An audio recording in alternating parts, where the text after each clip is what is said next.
more or less, this is what were my keynotes for my presentation.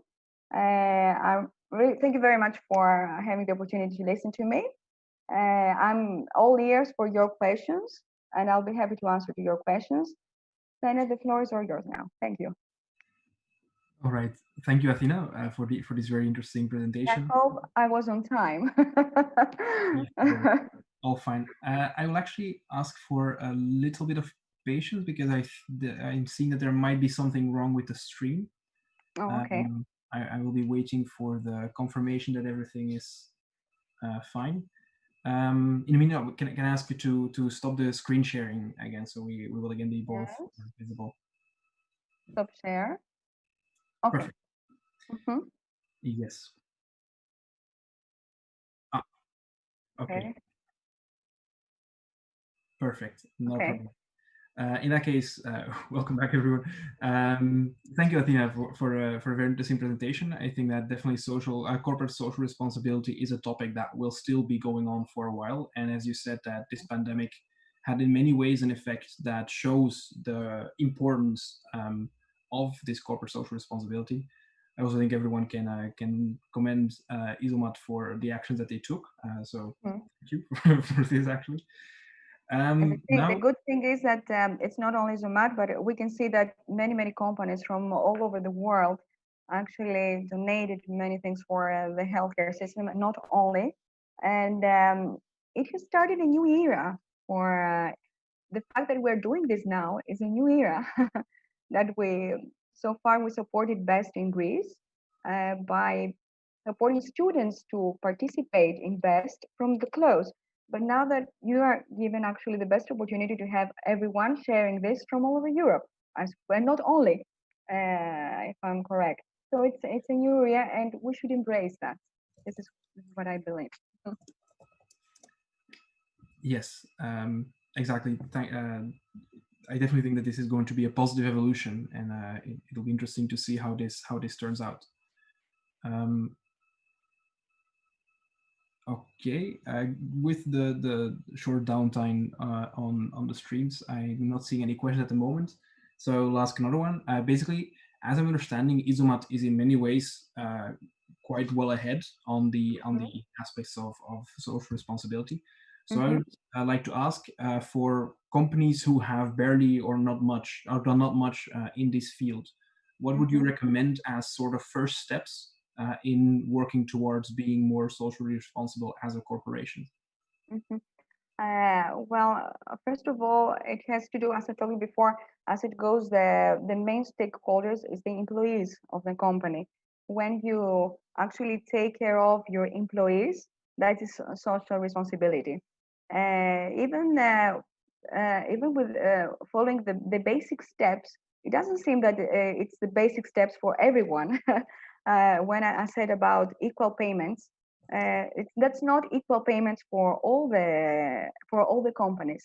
When you start embracing equality in your company, that you make your employees happy, and this is social responsibility. So when you start doing this from the employees then will take it out as well, and they will support after that all your actions. If they feel safe and secure in the environment that they're working, all the other actions that you're going actually to make, they will embrace it and they will support it. So when you educate your employees to be sustainable in their companies, in your company, they will, of course, be sustainable to the society as well and to the general environment, to the other stakeholders as well. So it starts from the inside, so to be able to also show it to the outside. Yeah, that's actually a very positive way of looking at it. And really, sort of as a company, at that point, you can sort of create a multiplication effect, where if you properly take care of your employees, these employees will start understanding it. This will start progressing. They will take it home, take it to future companies, and that really, I understand it as a way that a single company can create a large effect on society in the long run. Yeah. So I think it's a very interesting way of looking at it. Mm-hmm. Yeah, would be interesting to see the future of this if more Mm-hmm. companies would start or continue doing this. And Um, even when you are starting a program, you want to do a strategy on CSR. If they also, if really the employees are well educated and uh, on that, they will follow every step that you are doing. Even a simple post that you're going to do it on Facebook or share it, they will start sharing more and more. So showing to the public that you're doing something well, something good. And this is what also I said in my one of my slides. When you just open the good things that you are doing, this will go share and share more, which is good for the public as well. So the more you open it to the people, the better it's going to be for the society, I'm sorry, for the company, and of course for the society as well. There's many, many benefits. But first of all, you should educate your employees on that. yeah. Education is also actually, now you mention education. Um, do you think that from the perspective of students, because most of our viewers and most of the people who are involved with best are still students or at least young graduates, what do you think that as students we can do to, or how can we inform ourselves, how can we educate ourselves properly to take an active role in this well, trend that we believe to be important? I think that what you do now is that when you're watching this kind of course sessions about sustainability, and it's perfect when you get informed about that. When you see the changes that they are happening, and you want to be more informed about that, is the best thing. When you, that means that you don't see yourself attached from a world that is changing. And since you are young people, you are actually the future, the present and the future of this world, which needs to be a sustainable world, first of all for you and for the others that they are coming.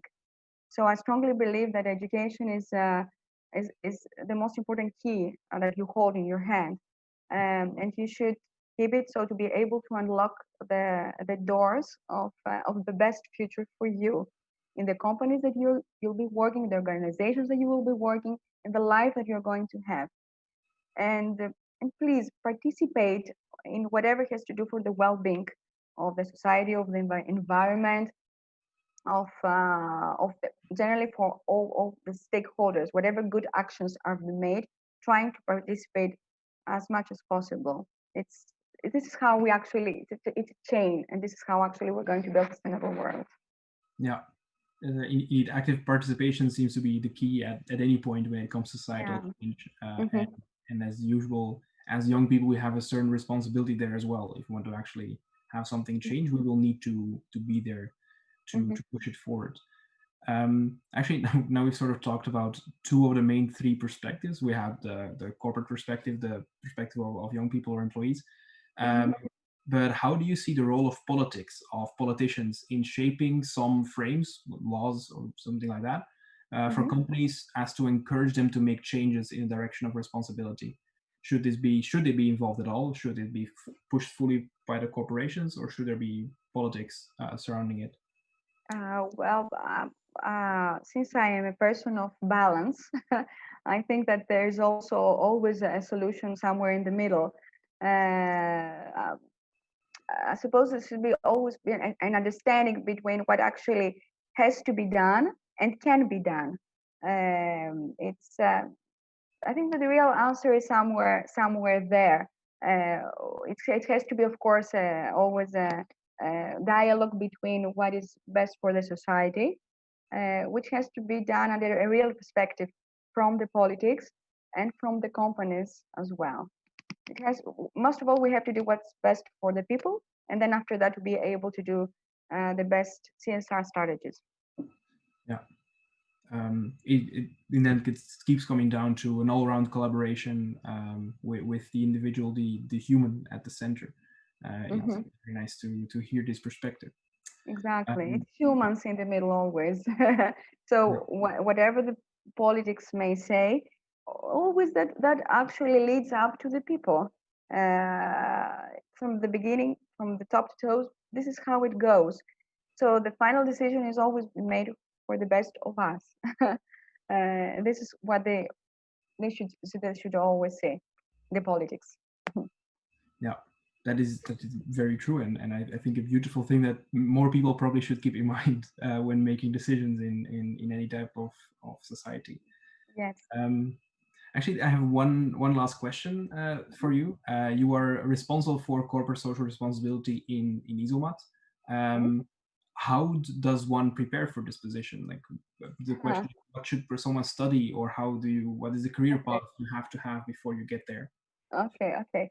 I think that, well, as it's a very nice question, and it's something that in our company we accept students and also pupils from the school that they are coming and visiting our company. And this is actually a very common question that they're making to me. How it's What does it take to be a CSR corporate responsibility person or communication there? First of all, you must love what you do, and you must believe deeply on what you offer to the company or the organization that you are working. Um, my if I'm going to talk about my studies, they are liberal arts, and that it has to do with humanitarian. And since it's something that is being developed the last years, you need to be educated through seminars, trainings on how to become an expert on that. And since it's something that is changing all the time, you need to follow it all the time. All the trends are changing. In the last 15 or 20 years, ups and downs have completely happened on this kind of field. So, concerning my studies, I am at the beginning I'm liberal arts, and after that I did an MBA, which is important in order to be able to work in companies and organizations. And after that, I I'm trying to develop myself by being trained on CSR practitioners and everything. So being continuously educated on what you love and your field is, because that changes all the time. Yeah. I guess this has also been a returning theme in the discussions we've had over the past days, that more and more developing yourself throughout the rest of your life, not just focusing on this college or Yes, university perspective, exactly, remains very exactly. important. Previously, I have been working in with startups. It has to do with innovation and very open-minded people and young people like you, which actually gave me the opportunity when I started dealing with CSR to learn to be open-minded, so to gain this kind of knowledge, and I gave it to the company that I'm working now.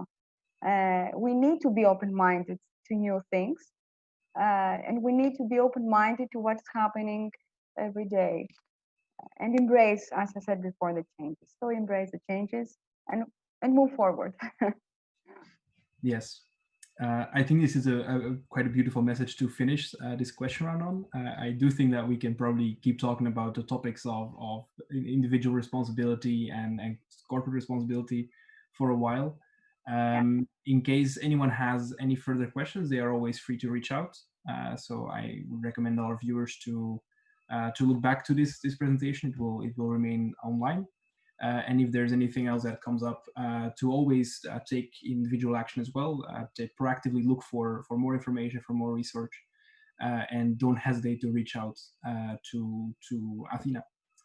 thank you. That said, I would like to greatly thank you, Athena, for being here and sharing your thoughts on sustainability and corporate social responsibility. I believe it was very interesting, and I Mhm. look forward to hearing more of it in the future. Thank you very Uh, much, Sandy, for the invitation. Looking forward to seeing you again. Bye-bye. Bye, everyone. Thank you. The next session will be at 6 for those who are interested. So there is a 25-minute break.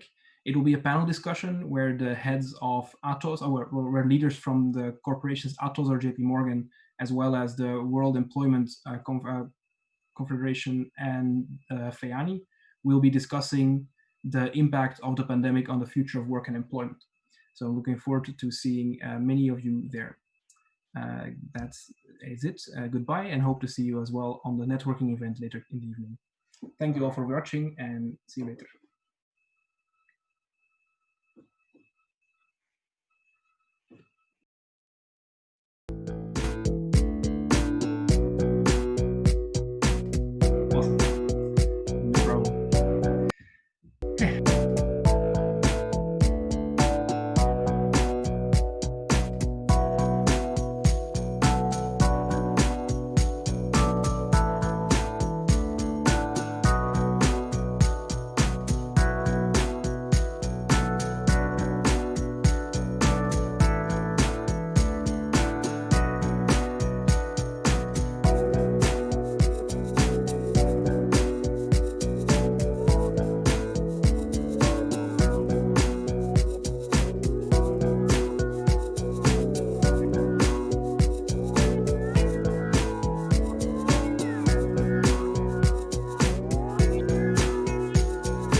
All right, ladies and gentlemen, welcome to this exciting evening that we are having with our esteemed guests, tackling the future of work and employment. As you know, the pandemic has had and is having major social and economic consequences on everyone, individuals and institutions. Almost 2 billion people are at risk of leaving their livelihood. Almost 300 million full-time jobs are at risk, and 430 million enterprises are facing serious concerns. The rate of relative poverty is increasing by 34% worldwide, and the workplaces are being transformed into workspaces. So what does all this mean for you and I, students and young professionals in Europe and all over the world?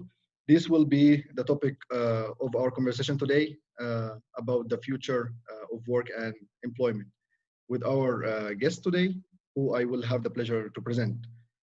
We have with us today Bettina Schaller. She oversees the group public affairs activities at the DECO, and she's board member at World Economic Confederation and president at the European chapter.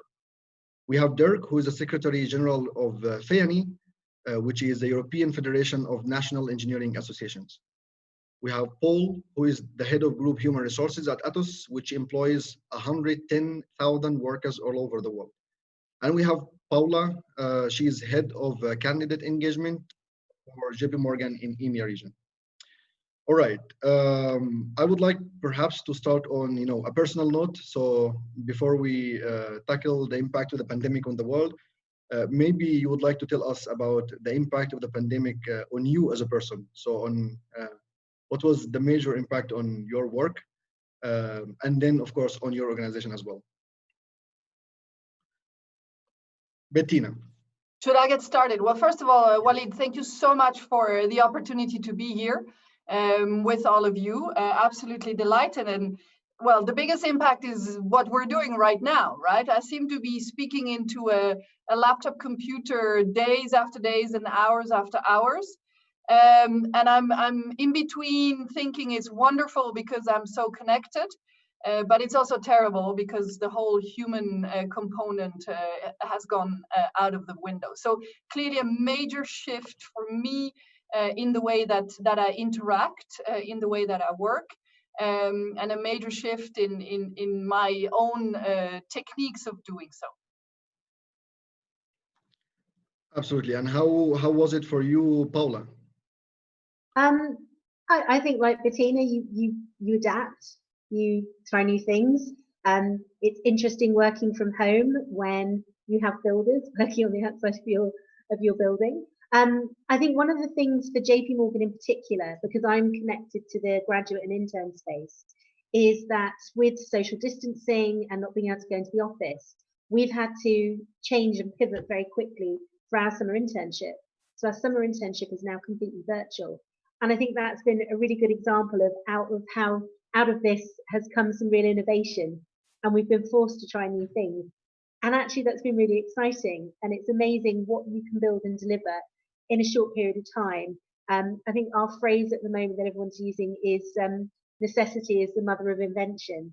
So it's actually been, I think, a bit of a silver lining that we've had a bit more permission to play around and try new things. And touch wood, at the moment, they all seem to be working out quite well. So I hope we keep that spirit when we go back to normal. All right. Dirk, do you see it also this rosy as a challenge? Well, I think it would be inappropriate to say it's rosy, but clearly the situation as it has existed now for the last 3 months has offered undiscovered opportunities. I actually have started private gardening, which I never imagined I would.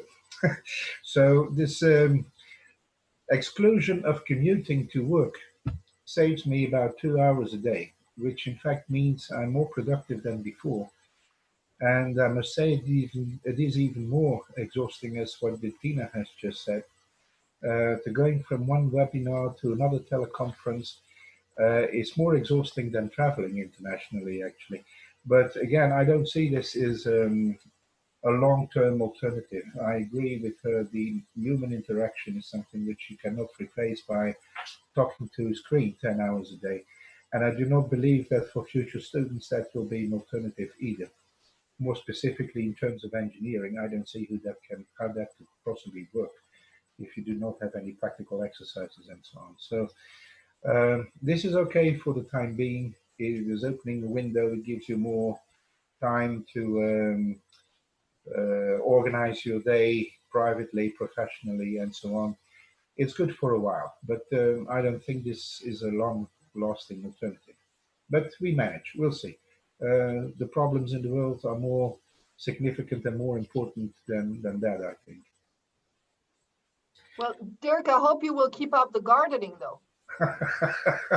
There's a very modest, Bettina. It's just it's 4 square meters, so I can still manage. I find it impressive. I actually bought a pot with a cherry tomato tree, so same wavelength. Okay. Yeah, often challenges force us to do new things and consider things from a different light.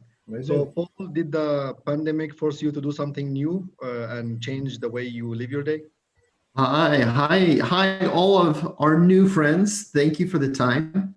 And yes, it was massive. So I'm actually speaking to you from my home in New York. Normally I'm in Paris. I had to come to the US suddenly a couple of days ago, and I'm in quarantine. So something that as you move from city to city and country to country, you would have never had in the past. But for myself, working for a company which is always and traditionally have had a face-to-face culture, a collaborative culture, and moving our 110,000 employees in 70 countries, including nearly 30 in Europe, from work to home, almost overnight, in some countries in less than 24 hours, and then trying to adapt success, trying to service clients, large and small, has been a challenge. Luckily, as one of the larger IT service companies in the world, we had already the technology and practice with global teams to be able to expand it rapidly. But certainly, as I talk to my colleagues across the organization, miss the face-to-face. And it's changing. I cannot envision in my mind ever being back to how we were 3 months ago. But knowing that we need to find the right balance between work from home and work from office while maintaining a healthy environment and being able to collaborate every day, constantly, sometimes on screen, sometimes through other methods, and in the future, again, I hope soon, sometimes face-to-face. But it's been, I think, a challenge. And I think we'll look back at it as a very interesting learning time in retrospect. But we need a little bit more time there. Happy that we are seeing this, of course, as a learning experience, and that's indeed what we are trying to do, to learn from it and try to cope better and adapt better in the future and possibly prevent such crises. So besides the human aspect or how you dealt personally with this, the pandemic, I think it's curious for us to know how, we hear a lot of news about how the economy is shrinking, how the global production is shrinking, how people are losing their jobs. So how did the pandemic impact your company in terms of operations and possibly what did you need to change? Should I kick it off again, Walid? Yeah, please, go on. Thank you. Well, actually, As you said in the lengthy introduction, I represent the World Employment Confederation, Europe, which are all private employment services companies across over 30 EU states. So the perspective that I'm happy to bring to the table is really one of that specific sector, which is actually the sector of experts of work. So listen, I mean, the impact, absolutely massive. Clearly, you know, disruption never seen before. And what we've seen actually is that this crisis has been a massive accelerator. So things that, you know, were on the radar before, trends that we saw were on the horizon. And in the title, you have future of work. And of course, this concept of future of work is one that has been gaining predominance over the past years. Last year was the International Labour Organization 100 years of the future of work. So all of the work that had been done, all of these trends that have been identified, just massively all of a sudden almost, you know, descended upon us. And I'll talk about this just now a little bit more. What we've also seen, like never before, is that in our world, and basically in the world of politics, labor market measures moved into the center of government actions, of responses. Clearly, this was a health and safety crisis first, but then very quickly, it's this labor market component. And if we look at it throughout history, all over the world, this has never happened before. So what is new? What is it that we see coming out for the world of work? Well, I've just said it. This health and safety component and what it means for the workplace and what it means for us as workers, it was always around. But now the heightened attention and the necessity to get that piece right is something that is new and that will be with us for many years to come. So all measures related to health and safety, there will be cultural differences. We see it already around having to wear masks in the workplace, yes or no, having to disinfect, you know, the physical distancing. But this, we expect, really, you know, is here to stay going forward. So for all of us who are, you know, used to working in a certain way, there will be adaptation needed there. What's new is, and now I'm going more on the policy side, it's the way work was actually protected in this crisis and how governments have responded in protecting work by introducing measures such as, for example, short-time work, which seems to have been the measure most applied at least in the Western world. The OECD says it, 54 million workers are under short-time work schemes. And that is very interesting because it's a new approach to making sure people stay in the workplace, in the work process, stay with their contracts, acknowledging in a way that it's actually more efficient, probably financially as well, to pay those short-time work allowances in a way than to have people shifting into unemployment. And that's why it's interesting if you look at the figures, the unemployment figures in many countries are actually relatively stable because people are still in work. So something new, you know, in terms of the impact on the world of work and what that means. Now, of course, we're today, what is it, 15th, 17th, I've lost count, I don't know what, I think in June, mid-June. So we're, you know, 3 months into probably the crisis, and I'm talking Europe here. Probably the picture will be different in 3 and 4 months' time, and it would be very interesting to reconvene in this circle. So I'm giving you, you know, what the picture is today, but again, protecting work is key. And actually, on that protection side, here in Switzerland, for instance, we've seen that young people who are, for instance, in training schemes, in internship schemes, well, they were all kept on the job, you know, on their assignments. So this was a key component of this crisis. Let me move on to a few other points that I wanted to make in these first sentences, which is, do we have to, you know, what is it that we, particularly from our perspective and our sector, have on the watch list now?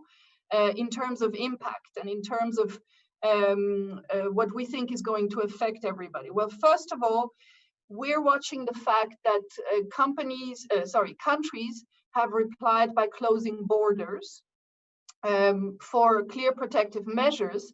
But from a talent perspective and from the perspective of what this means for the global labor market, if there was such, and for talent mobility and for brain circulation, which from our perspective is absolutely key.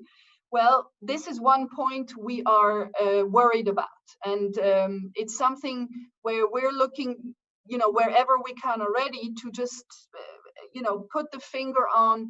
Let's be wise about talent mobility and about making sure that from the perspective of companies, you can access the right talent, but also from the perspective of workers and young workers, they're able to move around for a job.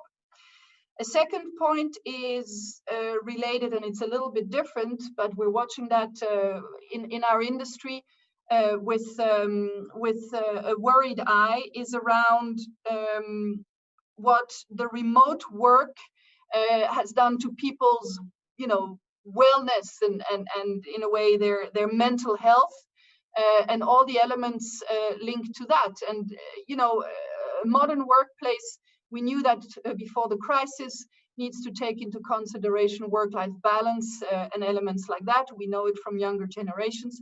Well, this is where, again, this crisis has accelerated an element of putting a lot of stress and new pressures on workers of all ages. And this is something we need to look at, possibly as well from a policy perspective.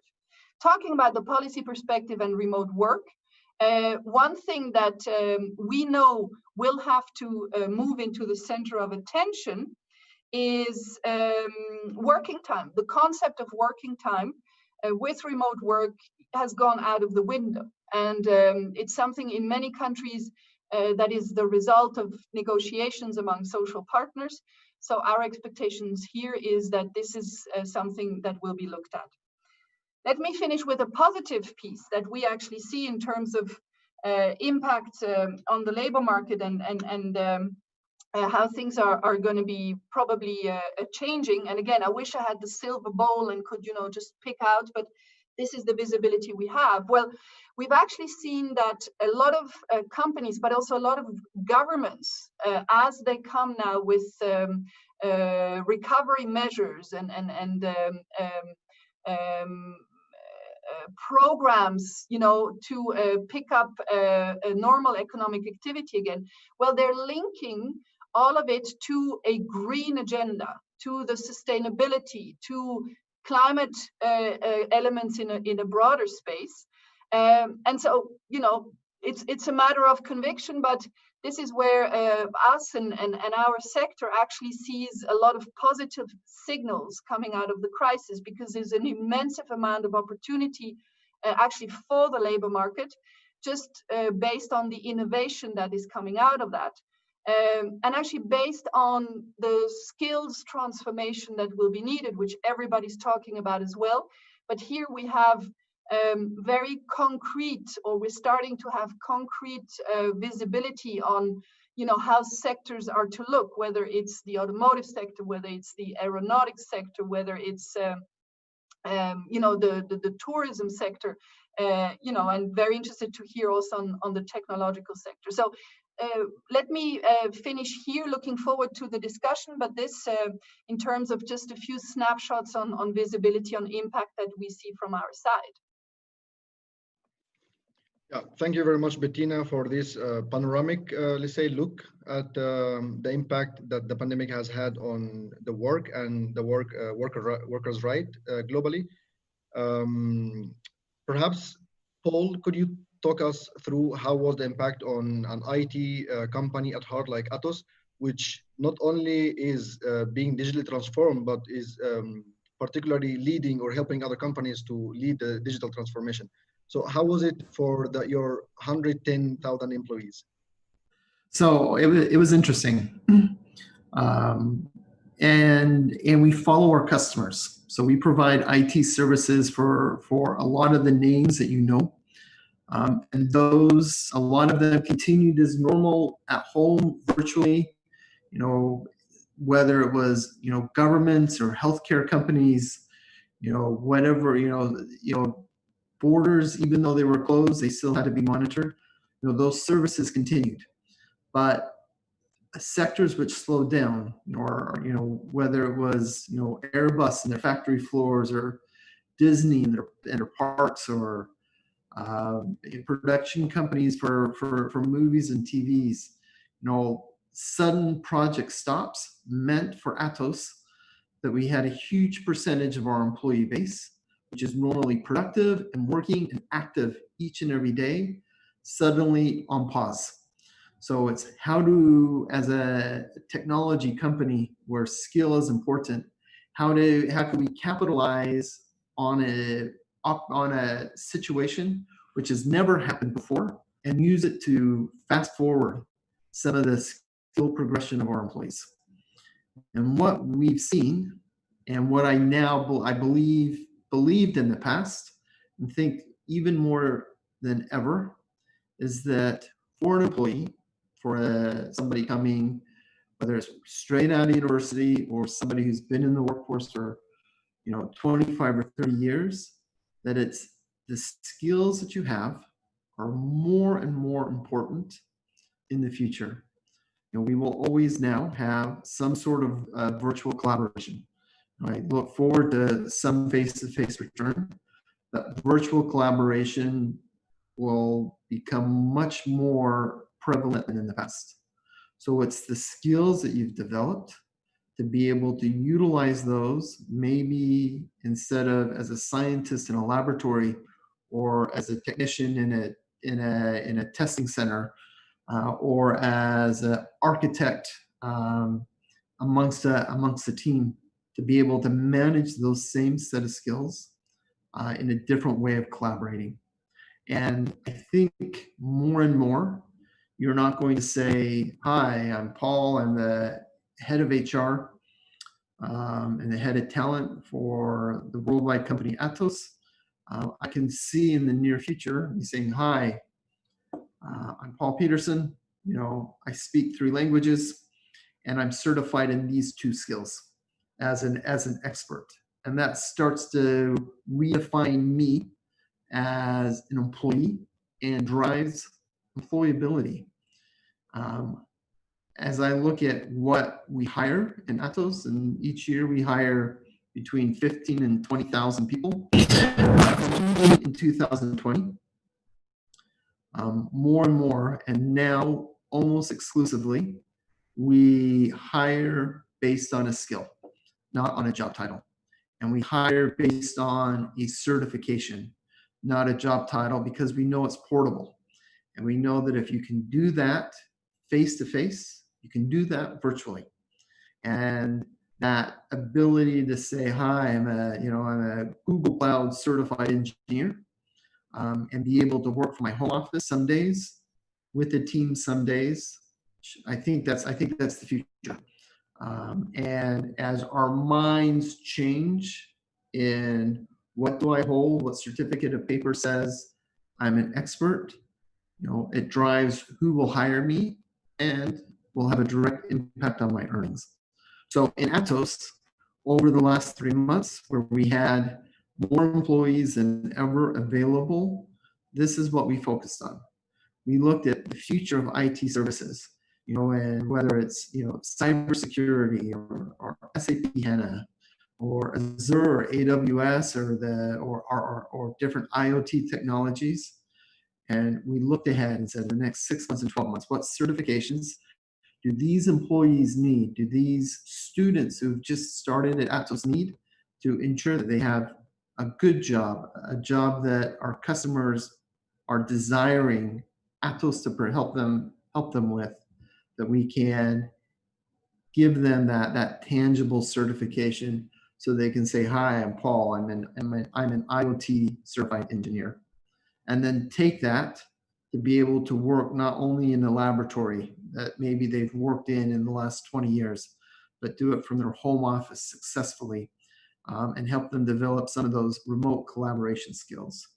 So I think over the coming really short period, this is our success factors in IT services. It's my certification, my skill, which is portable and is always constantly being developed. Thank you, Wally. Absolutely. Thank you very much, Paul, for this wide explanation of how Atos is leading this change. We will pick up on some of the points you mentioned later, like remote working, and the workspace and the home office. But in the meanwhile, I would like to ask Paula. Paula, how is it with JP Morgan? Sure. I mean, looking at it from the financial services perspective, I suppose everything's changed and nothing's changed. It's been really interesting looking at how in our business, I think at the beginning of lockdown, I think JP Morgan's got an interesting perspective because we have the retail business in the States, which has obviously been affected in quite a different way to the investment banking business in EMEA and the rest of the world.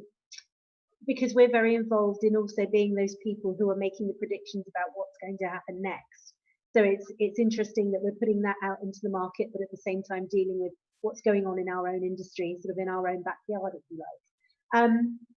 I suppose in terms of the ways it's impacted us, the revenue generating size of the business has stayed relatively robust, but just what we've been busy doing has changed. The markets have gone mad. I think that's the technical term. That the traders, the markets guys, sales guys have been really busy. And when we come to remote working, we talk about the joys of split teams. Obviously, things like M&A, leverage finance has changed. That's slowed down, but it's meant that everyone else in the business has pretty much been trying to execute BAU, and that's brought in a whole interesting piece around how do we continue to deliver to the client. I think in a very similar way to Paul, we're driven by our clients. Nobody's going to pay us to move our own money around. And how do you deliver that? How do you address their needs and build that level of confidence in the clients when you yourself don't know what's going on? So I think that's been probably a big impact. I work specifically with the sort of junior talent end, and I was really heartened to hear you say, Bettina, that in Switzerland, no trainees or graduates had been moved off, and that's exactly how it should be. And I think that's what history teaches us about how graduate and intern schemes often fare during these periods. So every man and his dog is predicting recession. We were probably going there anyway in the cyclical nature of the economy, but this has sped it up. And in my 20 years of graduate recruitment, I've seen a couple of dips come through. And what's been really interesting is how actually those organizations who maintained their graduate and their junior talent feeders through really had a lot of success coming out the other end. I think that's because you are constantly going to need that talent coming through. So you can't just turn it on and off with the tap. But there's also reality about if you're not in the highly competitive junior talent market for a year, people go. It's an emotional decision. Whereas with, I think a lot of lateral hiring, it's much more pragmatic and down to the individual. Whereas we know that there can be a lot of peer influencing in this area. So I think what you'll see is in terms of graduate and junior talent, that pool will probably stay relatively buoyant. It's not going to be the first place to get slashed, just because that's what we've seen before. It was interesting to me at the beginning of the pandemic when our competitors came out and said, there'll be no redundancies, we're not making any job cuts, right at the beginning of the pandemic. And I think that's probably an interesting thing in how people are surviving in the short term, because we've also said the same thing, there won't be any redundancies. The question is, if people go, will we backfill them? And so is that actually going to create more jobs on the job market or not? So I think we're probably in a place where we all need to ask those questions and not take things on face value. So that's been an interesting one to see how that works. And then I suppose the speed of recovery is also going to have a big impact on what the job market looks like. So at work, we're talking about J, I won't try and do it on the screen because it'll be the wrong way around, but a J-shaped, a U-shaped, or a V-shaped recession. So is it going to be kind of going on forever and slow climb out, or are we going to be in and out? And that, I think, will also speed up, how people adapt, what kind of jobs are coming in. But I think the really interesting piece is what Bettina and Paul have just picked up on, and how's the skill set going to change? In financial services, I think the technical skill set is always going to be the technical skill set. For me, the interesting part is, what are we now looking at in terms of the other things that make you right for this area? So if I think just within the banks, the bank itself, you look at the asset and wealth management area, it tends to be the really long-term relationships, maybe a slightly slower pace in terms of deals, very reputationally focused. In other areas of the bank, they probably adapt more quickly. And I think as we move forward, what we're going to be looking at is not necessarily a new technical skill set, although that is also changing.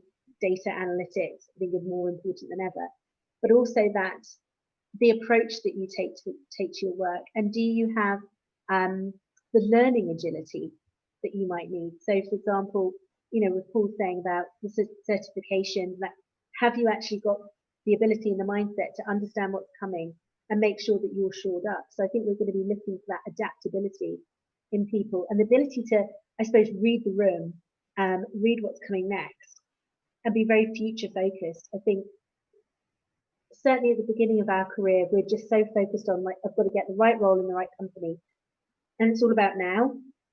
And I think very, very quickly we're going to have to start thinking about what's next and future-proof that and say, how do I position myself so I am ready? And I think exactly as Paul was saying, you're almost like I'm trying to think of the right analogy, but you go out to market with your ability to think ahead of what is needed. So I would say that's going to be a skill set that we're going to have to really build on. It was interesting when lockdown happened and our team, for example, all of a sudden had to adapt.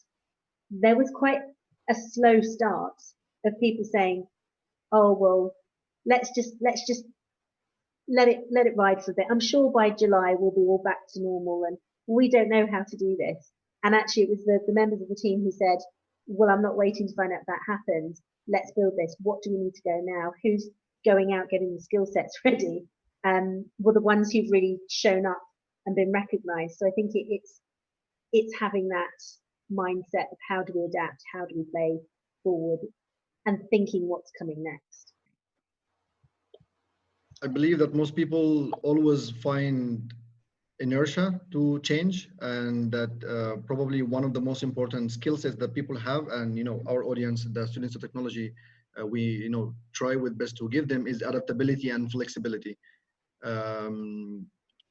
Probably this is the most important, one of the most important skills that young people will need to have, especially in front of the waves of changes and technology disruption that we are living almost every 5 years or so, and that right now are accelerated by the pandemic. We will touch on this very important topic, which is what are the skills that young people need in upcoming questions.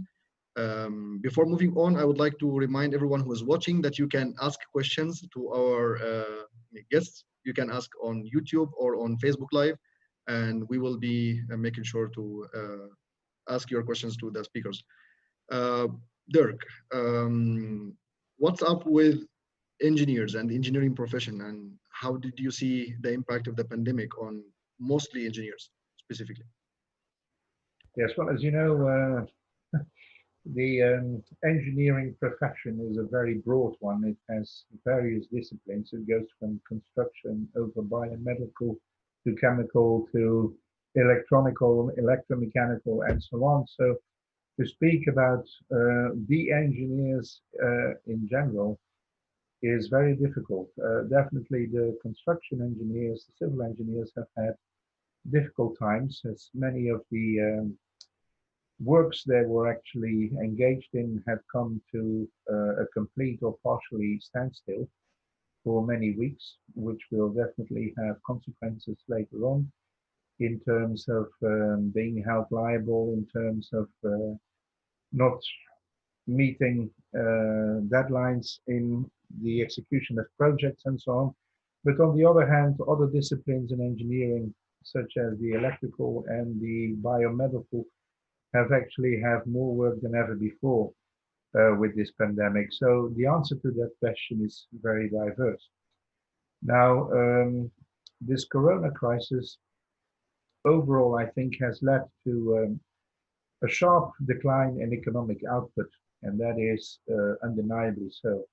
It has also led to a rapid increase in unemployment, not necessarily substantially in the engineering or technical professions related fields, but clearly in a number of other sectors, where it has even led to the worsening of standards of living, a reduction of real income, and so on. So also today in the engineering field, there's a lot of anxiety, people having job uncertainty, not knowing how, and especially young people, how things will change and if they will change, because I think we will go through rather a W evolution and not immediately to V evolution. Don't want to be pessimistic, but I think that is realistic. If I look at the current status of the coronavirus in the world, I can see that, for instance, in Ukraine and in Brazil, they are now on their peak, whereas in countries like Slovenia, Croatia, and Belgium, it is virtually already under control. So as long as the entire world is not working as before, I think we will have to bear the consequences. In any case, business as usual, I think, can no longer be a political option. This crisis has caused and evoked an opportunity to build another world. So it offers opportunities also to transform, I would say, our socioeconomic models to ones which are more focused on people and not so much anymore on profit and economic growth, which is often expressed in percentages. And from what I read in the newspapers, that GDP worldwide is going to decrease by 8% on average, with some countries like the UK where it will even be closer to 11, 12%, which in fact means that we are all becoming poorer. But the GDP has never been a measure to calculate what really counts for human beings. So the impact of the whole thing may be far more than we can imagine today. What I find also very interesting is that many sources, many people, organizations say it will never be again as before. But I'm still waiting for the New Deal. I'm still reading and trying to find out in how far it will affect our practical lives. And that the focus will be more on the green economy and being nicer to the environment and the nature and the world we live in, and that it will lead to more use of digitalized tools and so on, is beyond question. But I cannot believe that people, as they have been going through now in these months, I have a son here studying his exams, I cannot believe that young people like you are in best 20, 22 years old can sit behind the screen for 6 hours taking lectures and taking courses. This is simply inhuman. So you will have to, it's a tool for the moment to help us out, but I cannot seriously believe that this is the future. Now, what we have seen, and that's another issue for the next generations, and it's not going to be my problem too much anymore, I'm afraid, but for the generations that are coming behind us, what we are doing and what we are seeing all over Europe is that the public finances have helped enormously various sectors to stop the bleeding, with all kinds of temporary adoptions of flexible fiscal and state aid rules, with postponement of prepayment obligations, fiscal injections in support of businesses and individuals affected by the pandemic, but there is no cure. It's just stopping the bleeding. And what I would like to see is, where is the New Deal? What's the new policy? I know there is the Green Deal, and that is a priority of the European Commission. But I think the focus will not be on this. The focus will be on how do we recover our economy, i.e., how do we go back to what we previously know. And so I think in terms of the environmental concerns and the Green Deal, that will not be in first instance a priority for the European Union. It is also a bit depressing to see how member states over the last 3 months have given preference to manage on their own with completely uncoordinated measures, not regarding calling confinement restrictions and making them applicable, but also regarding the exit strategies and the measures on lifting restrictions. They are different in every single country, hereby questioning the values of the European single market, which is to ensure freedom of people, of goods, of capital, and so on. So the whole system doesn't really seem to work very much. And in that sense, that is also worrisome. I'm happy to have the European Union, and everybody is knocking on their door now to get funding. But we shouldn't forget about the future generations, because who is going to pay for all this? It's going to be massive. It's going to be massive. And we already expect in Europe, which is currently at an unemployment rate of about 6.7%, that it will increase to 9 to 10%. So the prospects are not particularly positive. Now, the quantity of jobs and the quality of work is one thing. And I think that young people in precarious jobs, and that doesn't apply for students of best, but also older workers, and in countries which do not have such robust social protection systems as we do in Western Europe, that they will suffer, and that will be to the extent that even people who have work will suffer from in-work poverty, and that is likely to increase significantly.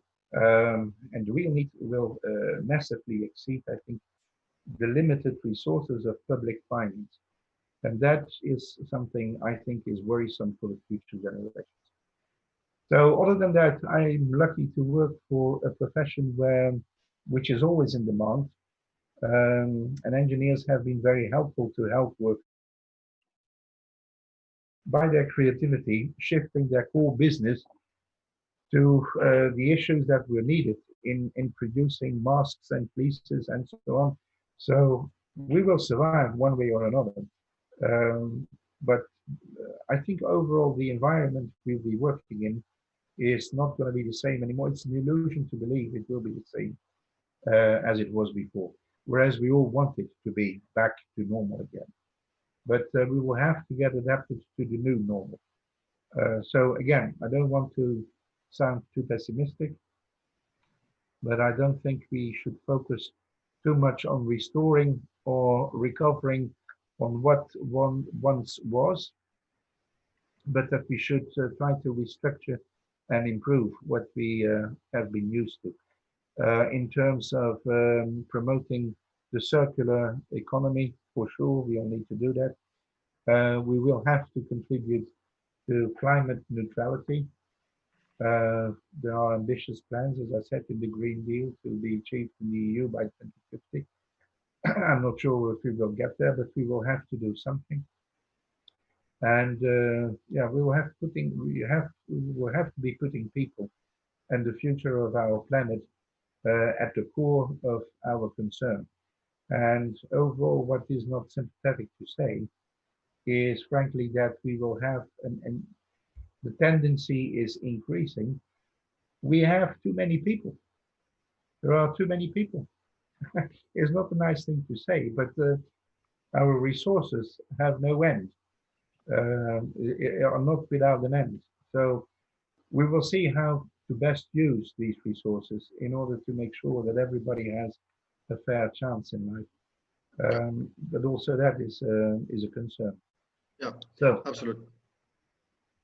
okay, that's what I wanted to contribute. But Yeah, I believe that generally young people today, they care about being part of a future that, or a recovery, a new restart that puts the planet, the sustainability, and social equity at the heart.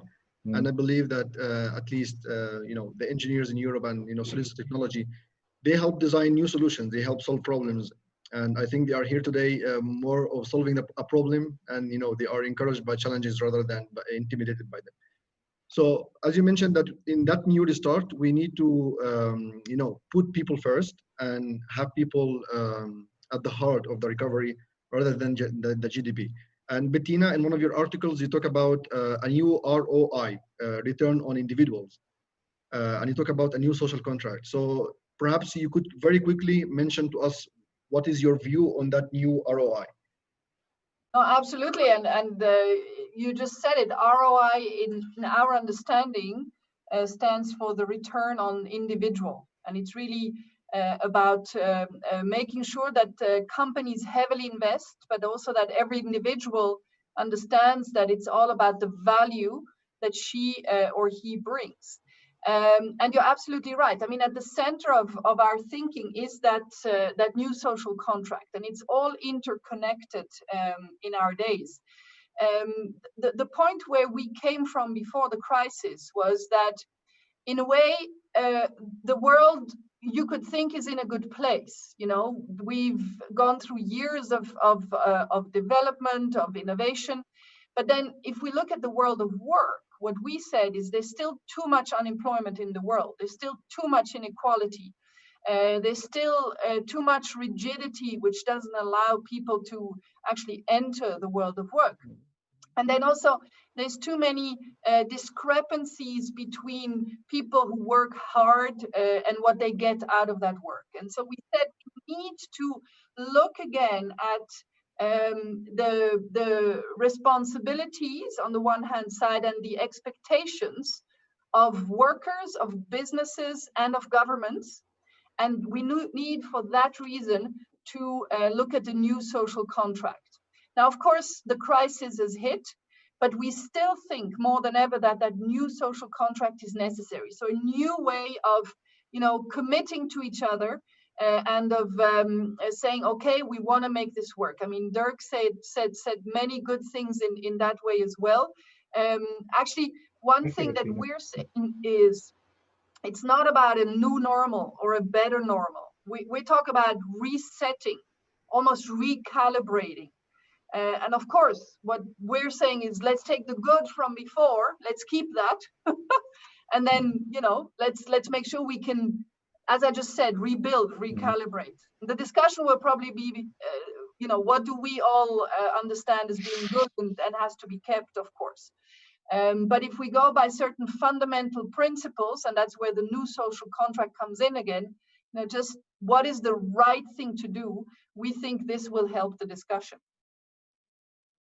Right.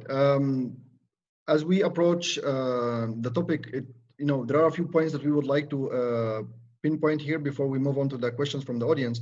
And one of them is very important, which is remote working. Probably young people are already used to remote studying, like following lectures online. We have all our volunteers who are coming from all over Europe, and even the organizers of this summit itself, they are coming from all over Europe. They never, they didn't meet for this. So they are more used to this. So are we approaching, a new normal in which remote working is more acceptable and it's even becoming the norm in specific things? Do you think that this will impact the need for relocation from specific employees? And if not, then what would be the impact of opening to, a company opening to the global market in terms of hiring, and then individuals being open to the global market in terms of, working in companies? And I would like to ask this question specifically to Paul and Paula. Sure. Paula, should I go first, or would you like to take the lead? Okay, I go first. So I think that I think of my own career over the years. living in 8 countries and spending time on projects in over 70 countries over the last nearly 30 years. Think about how much different life could be if there was the social collaboration platforms and toolings and practices that we have today. So my view is that we will have a lot of working from home, like I am here today, at my desk, on the phone, on video, working some myself, then coming together in a social platform. However, I don't believe we will ever see the full extinction of face-to-face. So there are some projects, there are some topics which are much easier and faster and more efficient when we're in the same room. That will continue to exist, but there is no reason why today, a certified engineer in Italy cannot be working on a project in Norway from their home in Naples, or a scientist who's in Amsterdam collaborating virtually for 2 weeks with scientists all over Europe and India and the Americas, instead of getting on a plane, wasting a day and a half each way to be in a room, in a hotel, and then back. So I think that these learnings we've had from the last couple of months, these innovations, what we've known is possible, but what we see can be reality, will continue to exist. But we still will take, the best cultural experiences at work, and they'll still maintain in the future. So I believe that hybrid approach is, the best way forward. But I am more than happy, and we do this today in Atos, to have a job on a certification, and I don't care where in the world they're sitting, where in the world they're officing. The fact that they can do the job, they have the skill, whether they're in Bucharest or Athens or in my hometown in Paris, to be successful on a global client base nearly all the time. So I think that COVID showed us, in a strange way, in an accelerated way, the possibilities for future success. And and you've heard me say it now a few times. It's if you have the skill, if you have the ability, and you have the talent, which I know you as digital natives coming out of university today, have that ability to interact successfully and productively in a virtual environment. This will, this is a huge success factor, and gives you a leg up. It gives you skills that you've developed that maybe my generation we're still working on, and we still haven't. We need to catch up to you. And I look forward as you come into the workplace to help myself and my colleagues and the executives we have at Atos, catch up to you. And don't forget that that skill that you've grown up with, that you've developed, that you've perfected in university, can be a real asset for you, in the coming years. And I look forward to learning from many of you about that. Paula. Thanks, Paul. I think all of us on the panel have touched on this, that remote working is possible, but how much is it desirable? I think is the question, is where on that continuum do we want to be? So when I started working remotely, I hated it. I'm a real social animal. I'm sat in my dining room now with all the doors shut because my husband's come home from work and decided to put the radio on. But my first 2 weeks of working, I had to put the television on so that I had some background noise, and I was craving a little bit of interaction. I'm much better at it now. I don't crave it anymore, but it was finding a way to be productive. So I think, and I'm now at a place where I can work. And a lot of my colleagues, we've talked about this, and everyone's sort of found their way of working. And for a long time at JP Morgan, we've been trying to push more dynamic, we've been calling it dynamic working, flexible working, working from home, whatever you want to call it. I think what this has shown us is, yes, we can make it work, but has also highlighted some of the, I think probably some of the secondary pieces about work that you don't necessarily think of immediately. So yes, we've been able to serve our clients, that's great. But what does it do to you to be sat in a room all day on calls on your own? We've touched a little on mental health, but that's been a real talking point, a concern for us around, you know, if people are working from home, isolated, what's that doing to their mental health? We've seen colleagues having to take on childcare. Now, obviously, that's a pandemic-related issue rather than remote working particularly. But what does that mean for you? How do you create those boundaries at home and work? I mean, I would love to have an office to work in. We don't. It's my dining table. So me shutting down the office is putting down my computer and then laying the table. And it's just the little things like, on a Friday night, we're part of the Zoom quiz. So I spend my working day on Zoom, then I spend my social time on Zoom, and it's exhausting. So there's that kind of, how do you maintain that sort of mental health, the productivity, that separation of home life and work life when you're working remotely. There's another part of it around company culture, and company culture is sort of made, and I think strengthened and ingrained in those water cooler moments. You know, that you get in the lift with someone, you have a quick chat, you hear somebody talk about something, and that really establishes that culture. And it's very hard, I think, to keep feeling that in the same very authentic, very organic way. I mean, we've worked really hard to be putting on lots of events that we can go to that keep us connected.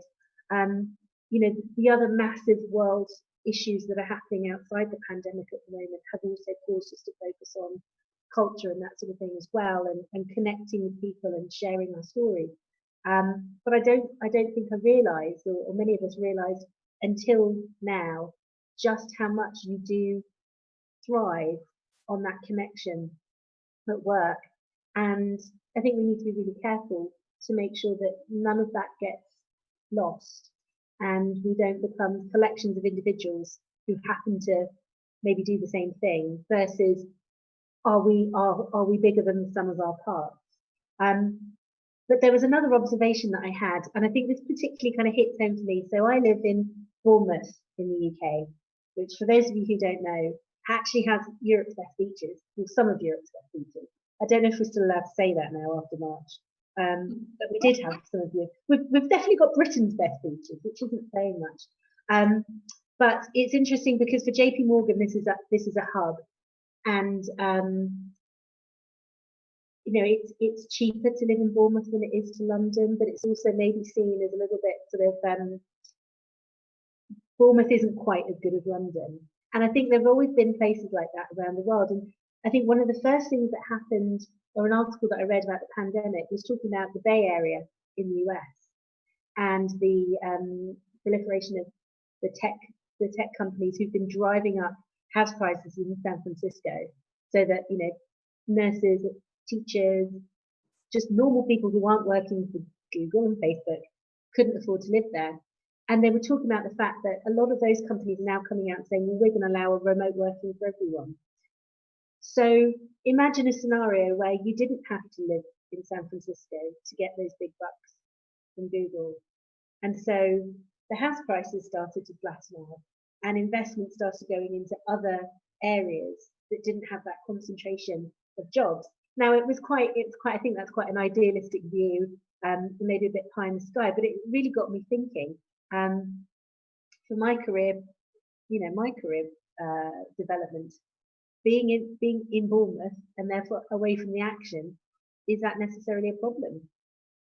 No, but also from an economic point of view, if we flatten out those hotspots, you know, we maybe reduce that rural versus city piece. So I think that would take a big shift in the way we work, but the implications, if you kind of play them through, it could be quite interesting.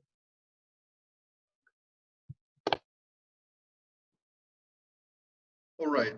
Thank you very much, Paula, about mentioning how is it important, also the relationship and how people feel at work. Because I think many of the young people today that at least are following this conversation are people who are trying to do, purposeful work, as it is called, meaningful work.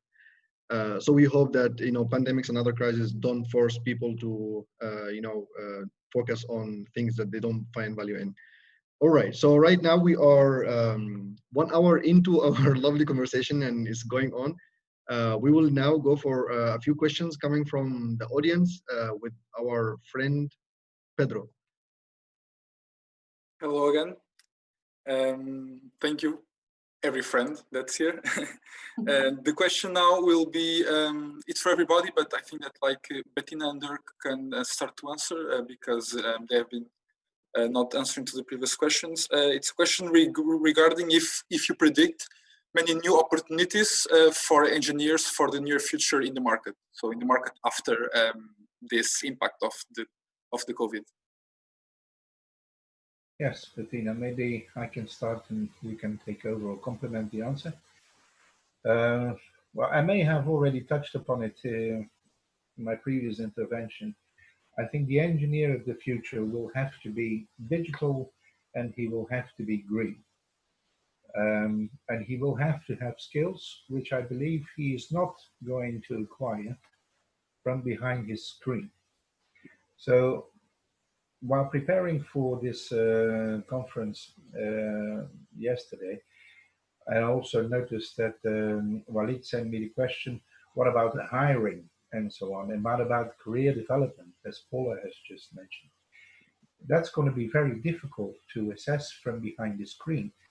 I can tell you I hired someone in January last year, and I only had one job, and I got 75 applicants, all very good, and a few of them even from abroad. And the lady in question, and it was a substantial job, who wanted to have the job, I called her and I said, listen, I'd like to meet with you. She lived in Paris. And the answer I get from her was, well, can't we do a Skype meeting? And I said, listen, I'm sure we can, but if you want the job, I want you to be here for 1 hour and a half train. That is not a valid alternative. You see, you cannot start hiring people by using these digital tools. They remain a tool. They are not a goal in themselves. And especially for issues like hiring the right person in the right place, I believe you need to have a face-to-face meeting at least once, even twice. And that's not about making a good assessment, but the same applies to career development. Who is going to decide in how far you are productive, you are successful, contributing to the well-being of the organization? If you do 90% of your work behind your desk, I cannot see that as being the future. That's impossible. Everybody was talking about globalization. You young guys, 25-year-old, you have seen half of the world already at your age. But when it comes to working, we're going to do it from home. I don't think that that will work. So I think, and I can see that in the younger generations, as well, it has already pointed out, justifiably so, the young generations is concerned with the climate neutrality, with reduction of the carbon too, whereas we shouldn't that exaggerate too much either in Europe, because we're only responsible for 9% of all carbon or CO2 emissions worldwide. So there are other countries who need to make adaptations, but I can see that that area and anything also in construction, cement industry, steel industry, they're all very much involved with the sustainability goals. And I think that is definitely the future. The 15 or the 17 SDGs, as defined by the United Nations, are definitely a good guideline. But yeah, we have a long way to go. Overall, I would say engineers do not need to worry too much about their future. They are overall known as problem solvers, and I don't think we are facing a world which has had ever so many problems as it has today. So the engineers will definitely find their way in the future. Transformation will be green and will be digital. So maybe Bettina has something to add on that. Is that answering your question, Pedro? I'm not sure. Yes, actually, that's a follow-up question, but I will wait for Bettina to first reply, and then. Yep. Look, I mean, very aligned with what I'm hearing from Dirk. First of all, I really hope that out of this hour and a half, we get the sense of opportunity. Actually, I mean, we all hear the disastrous perspectives, but actually, I hope again that we will walk away with that. And what I agree with what Dirk said is specifically engineers actually should not worry. I mean, what we see clearly is that the future for every individual has to be about a bouquet of skills, openness to integrate a series of elements, and one of them is technical knowledge. So as an engineer, by definition, you bring that with you. But probably what I'd like to add here is something we knew before already, is just don't expect a job to be around for 10, 15, 20 years. So, get ready, expect to have maybe that hybrid model in the way of working, but also be very open to, shifting around and also in the way that your paycheck will come in. It may well be in a direct employment relationship, but then you might be self-employed for a while. You might be getting work via projects on a platform, etc. So that would be my addition here. And then lastly, also for engineers, and that's a skill everybody's talking about, it's the social skill and the communication skill. And actually on this one, to me, what we're doing right now, and that was one of actually even my big challenges, is how to communicate. I'm a person who's very, physical in that sense as well. I do a lot with nonverbal communication. I'm 185 with blue eyes, so usually I just need to look at people and then I get things done. Now I need to actually express it. What I'm trying to say here is just hitting the right tone, being able to get a message across, and actually, and Paul said it in the beginning, speaking languages. And the language can be coding, but these are the skills that also an engineer can definitely not have enough of, and should be focusing as well, besides the technical career as well.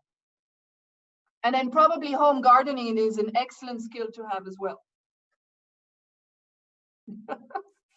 Thank you, Bettina. I hope that our students will learn home gardening now to improve their CVs. I would be for that. Thank you. Develop a drainage system, and then all these type of beautiful pots, that can shift up and down. I don't know. Indeed, it's an engineering job. There Definitely.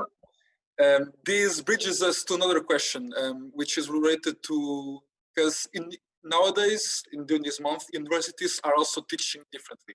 They're also teaching remotely, and they are also going through transformations.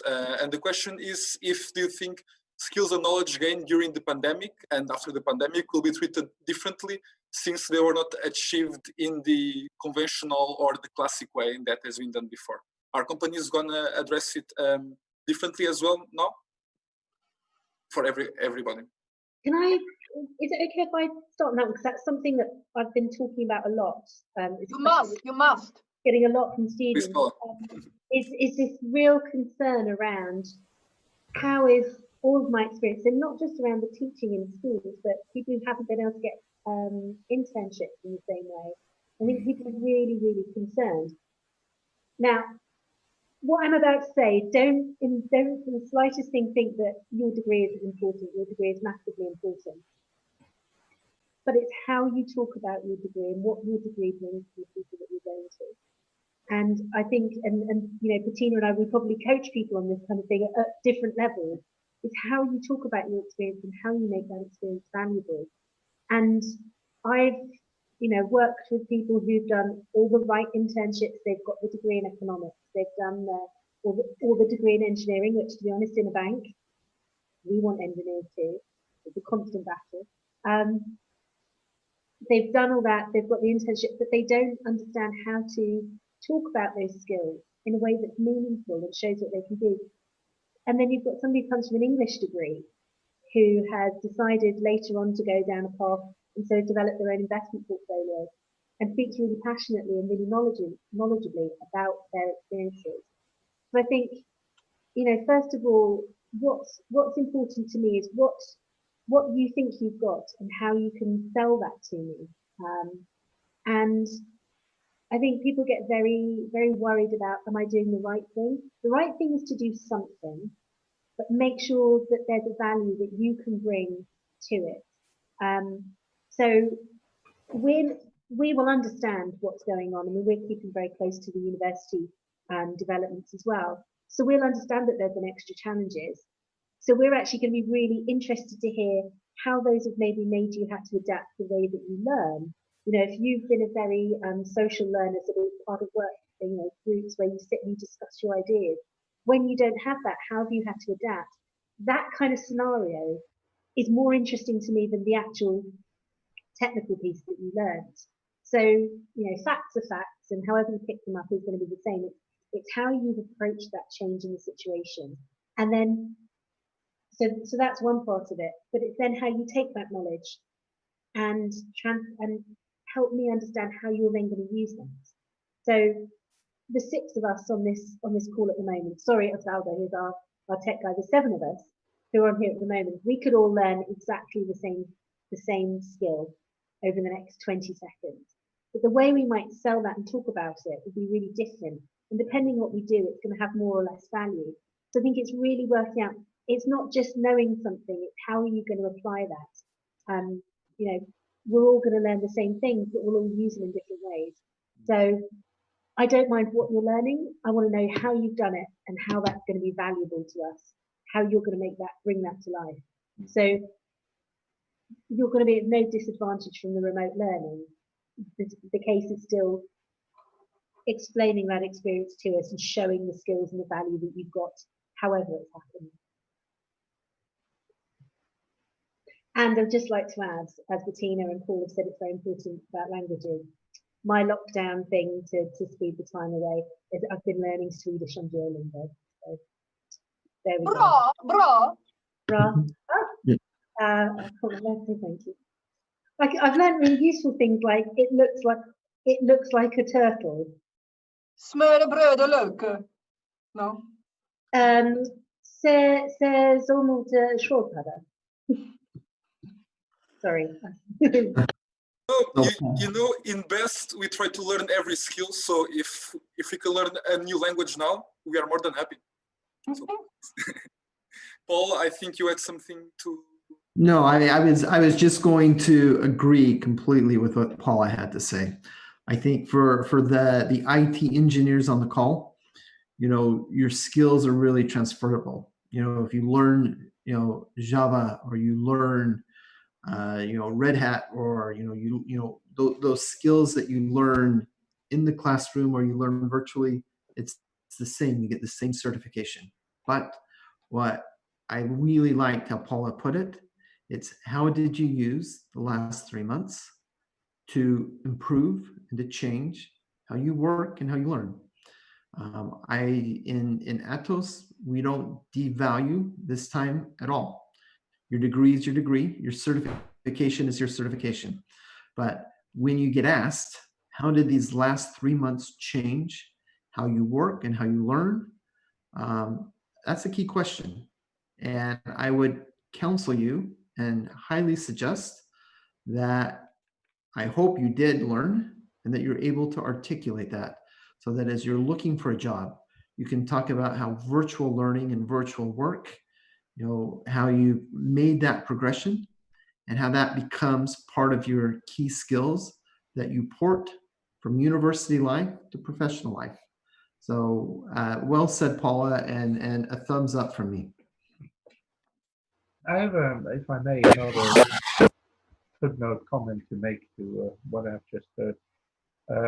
Maybe I didn't completely answer the question you raised, but I think the experience we have all been going through over the last 3 months is that there is something like lifelong learning. And for an engineer, that never stops.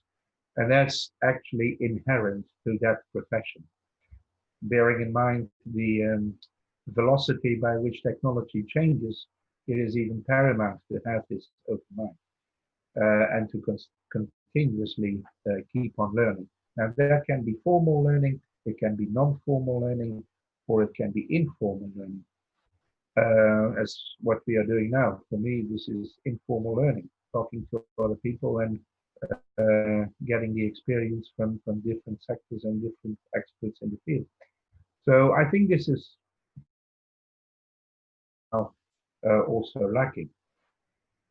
On the other hand, there is also a lot of misunderstanding, I think, because in the younger generation and using the social networks, I have the impression often that information and data is considered as being equal to knowledge, which it isn't.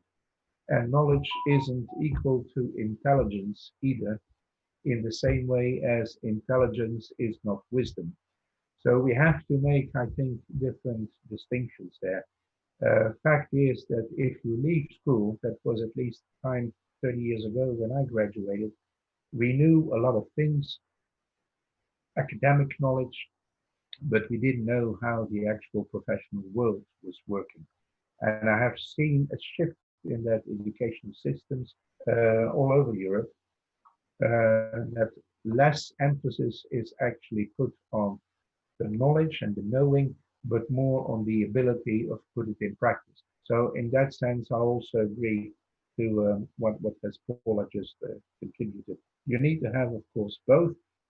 And as relating to what you said on language skills, I think we live in the world, especially in engineering, we shouldn't underestimate them, but especially in the engineering world, IT, even electromechanical, civil engineering, English is the overall language. So we never had any problem. Engineers, one way or another, always seem to understand each other. It's not so much a language problem. Language problem appears when engineers have to speak to other people. But when they speak to engineers, there are always come to a solution. That just as a footnote. Yes, indeed. Thank you for the words, Dirk. The next question will be, we have already talked, I believe you already mentioned that in the aftermath of the pandemic, the recruitment should not be done still solely online. I think you, Dirk, mentioned that it's important to have people and seeing the future employees. However, our audience is also asking, how will companies address employees' mental health in this remote, in this online world? That's what Paula. Sure, friends, let me start with that. So honestly, I think about this every day. So when I have 110,000 employees myself, I'm personally responsible for working from home and knowing what that means. We've just heard, from my colleagues on this, on the call about, does that mean you work longer? Does it mean that you work differently? You're in a situation that you've never been in before. How do myself as an employer who, I love my employees, even the crazy ones. How do I make certain that they're in a healthy environment and that they're taking care of themselves? So as a company, what I've decided is a double down on investment in terms of how we interact with our employees. So both with third-party experts, mental health experts available 24/7, and creating communities where it makes it really easy for people to come together and talk, whether it's about personal, professional, or otherwise, so that every employee in my group knows if they're feeling blah or if they've had a bad day, how to deal with the stress, and that they have resources that they can turn to for help. And I think that as we continue, in the private sector, in this type of environment, that the very best companies, the ones that I hope you want to work for and find employment, are talking to you about how are you doing, how is your day, what are your challenges, and here are resources available to you, to help you be happier at work and happier at home. So my view is that it's my obligation as an employer to take care of all of our employees' physical health and mental health, and we mean it. Can I just add a little more? Sorry. No, yes, I just want to give you the word. Something that has struck me. So before we went into lockdown, we were having a big campaign at JP Morgan. It was called This Is Me. And it was, the idea is that we had different people around the business who had experienced mental health issues talking about it. So that it sort of, to borrow a word that we're using a lot, it normalized that so that people feel more open to the conversation. And something that struck me about being in lockdown is we're a bit more stripped bare at the moment. Luckily not, physically, but you can see this is my home, this is where I live, there's my wedding anniversary card, there's our picture of the beach. You wouldn't see that if I was in the office. I had a phone call with my boss's boss, and he was sat in his kitchen, and the nature of our conversation changed a bit because we were in informal atmospheres. And I think we're getting to see a lot more of the person behind the job these days. And I'm much more inclined to start my conversation with, so how are you doing? How somebody's child runs in, oh, how's it going with the childcare? And I feel like we're having those conversations that connect us a bit more. And if there's one thing that we can take out of this experience, it's the value of those conversations. Because the more we just ask that question, how are you? The easier it is for people to say, not that great today. And I think for me, one of the things is around, and I was really, really pleased to hear the word investment in it, because this isn't just a nice, fluffy, how are you doing? There has to be an infrastructure behind this to support that. But I think those conversations to just make it okay to say this is how I'm feeling are something that I'm seeing coming out of our current situation. And I think it's those multi-pronged approaches as well. I mean, we've had psychologists come on and talk to us about the mechanics of mental health, which works really well for some people. We've had people sharing stories which helps other people access. I think it's just creating those spaces for everybody where it's all right to, I sound like an Instagram quote now, but it's okay to not be okay. And I hope that those little conversations will continue. Yes, definitely. It's really reassuring to know, because it's a question that's been more coming up recently, mental health. So it's really nice to know that if we have people from HR like Paul and Paula, we'll be in good hands in the future. I'll give the word back to Walid now for the closing remarks. Right. We have one final question, which is actually suggested by one of Atos employees. And that question is, what is the most inspiring topic, thing, action you have experienced during COVID-19 work that you will take into the new way of working beyond the pandemic?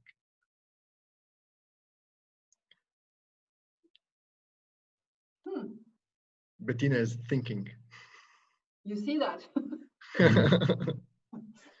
We can see you well, yes.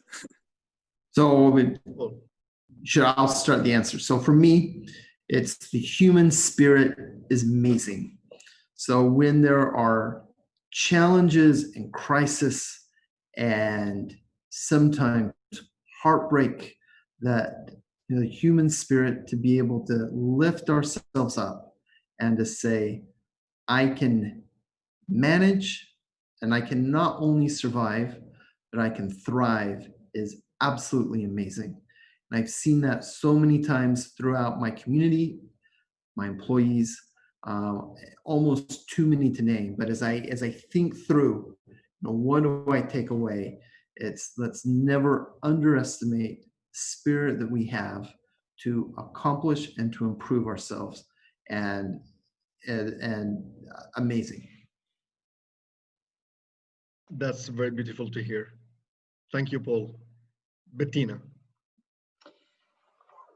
Still thinking, but since you're putting me on the spot now, I think what I've been most amazed about is actually the community building that we've seen, which has, come not imposed in a way by the company or by the workplace, but it's people who found each other and then showed an immense amount of empathy and of solidarity to each other.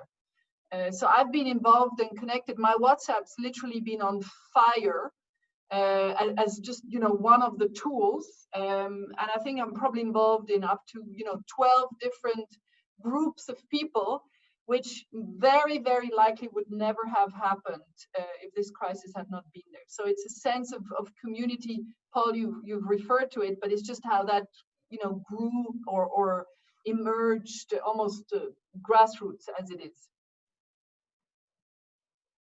I think for me, it's similar to both of those. Every day, there have been things in the paper about how people are helping each other.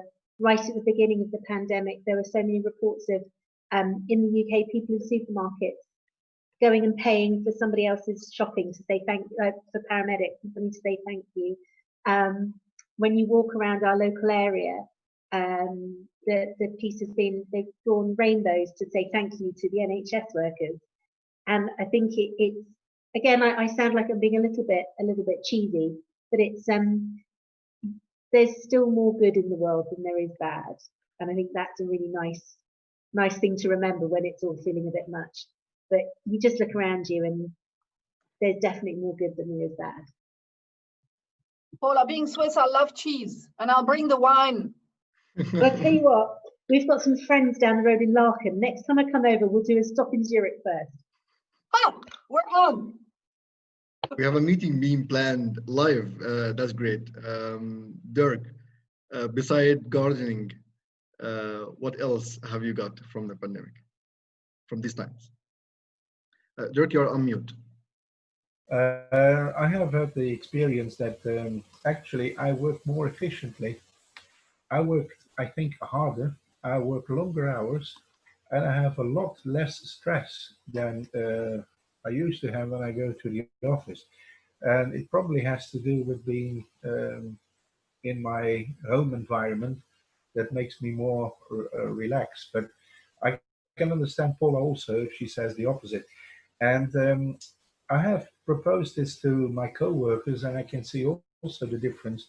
The older people, and when I say old, I mean people around the 40s or 50s, they tend to have an appreciation for the opportunity of home working, teleworking, whereas I have also a young staff member who actually wishes to come to the office and to interact with people. So I think it also depends upon the generations and the age. And it also depends upon the kind of job that you actually have to accomplish, I suppose. But my experience is we are happier, we are more efficient, and we are definitely also more efficient in terms of cost reduction. So if you all have a home office, you don't necessarily need to pay a lot in rental anymore of fixed offices somewhere in the city center. So it has advantages, I would say. For me, it has in addition to gardening, a number of advantages. Marvelous. We are very happy to see that even though we have challenges, people still not only get by, but they also thrive and they find creative way, how to stay positive and on top of things. Sure. All right. We very quickly almost ended the 90 minutes we had for this panel. The panel is almost finishing, but the conversation is not. So we urge all of you, the volunteers of BEST and all the young people all over the world who are listening to us or who will listen to us in the future, we urge you to, not despair. Challenges are, things that we are capable of surpassing. We have always been. So let's get together and definitely by starting, with what we are doing right now, networking and collaboration. We invite you to come tonight. We have at 21 Central European time, we have a networking, informal business networking evening. You will see the links in our social media channels. You are always welcome to come. There will be some music virtually. There will be some discussions around sustainable development goals. There will be some, exchange. So if you feel like coming, we will be more than thrilled to have you and get to know you there. This is, of course, an invitation extended to young people and also to the experts we have with us in the summit. You are Forever always young. Who are also young, exactly. Who are also young people. Exactly. Yeah. For the young people and the younger people who are with us in the summit. All right, Bettina, Dirk, Paul, and Paula, we are truly grateful for your time, your efforts, and your generosity to volunteer to come here and talk to the young people of our network. We are looking forward to seeing you in future initiatives, and we hope that you liked it as much as we did. Thank you very much for everything, and enjoy the rest of your evening, and good luck with changing the world. Thank you. Thank you. Thank you. Bye-bye. Thank you. Bye-bye. Bye-bye.